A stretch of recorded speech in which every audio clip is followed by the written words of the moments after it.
అగ్రరాజ్యంలో ఉన్నత విద్య అభ్యసించాలి. అక్కడే మంచి ఉద్యోగం సంపాదించి బంగారు భవిష్యత్తు నిర్మించుకోవాలి. సగటు భారతీయ విద్యార్థుల డాలర్ డ్రీమ్స్ ఇవి. ఏటా వేలాది మంది భారతీయులు తమ కలలు పండించుకునేందుకు అమెరికా వెళ్తుంటారు.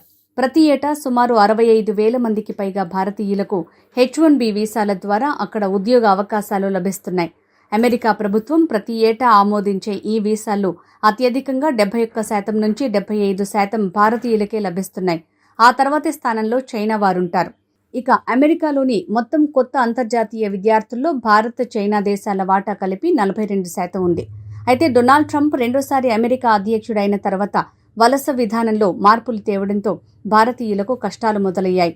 భారతీయులు పెద్ద సంఖ్యలో తమ అవకాశాలే కొల్లగొడుతున్నారని అమెరికన్లలో అపోహలు పెరిగాయి.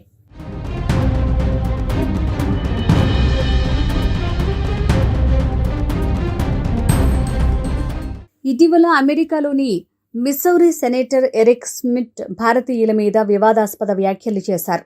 స్థానికులకు ఉద్యోగాలు రాకుండా H-1B వీసాల మాటున అమెరికాలోని ఉద్యోగాలను భారతీయులు కొల్లగొడుతున్నారని ఓ ట్వీట్ ద్వారా ఆరోపించారు.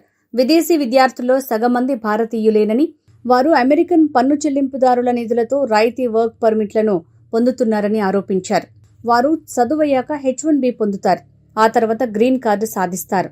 తక్కువ వేతనాలతో పనిచేసే వీరితో అప్పులతో సతమతమయ్యే అమెరికన్ గ్రాడ్యుయేట్లు పోటీ పడాల్సి వస్తోందని వ్యాఖ్యానించారు. ఈ మార్గంలో భారతీయులు ఉద్యోగాలను సాధిస్తుండటంతో పెద్ద టెక్ కంపెనీలు అమెరికన్లకు దారులు మూసేస్తున్నాయని, ప్రతిభా స్థానాన్ని జాతి పక్షపాతం ఆక్రమిస్తోందని ఆరోపించారు. అమెరికన్ గ్రాడ్యుయేట్లు చౌకైన కార్మికులతో పోటీ పడాల్సి వస్తోందని వ్యాఖ్యానించారు.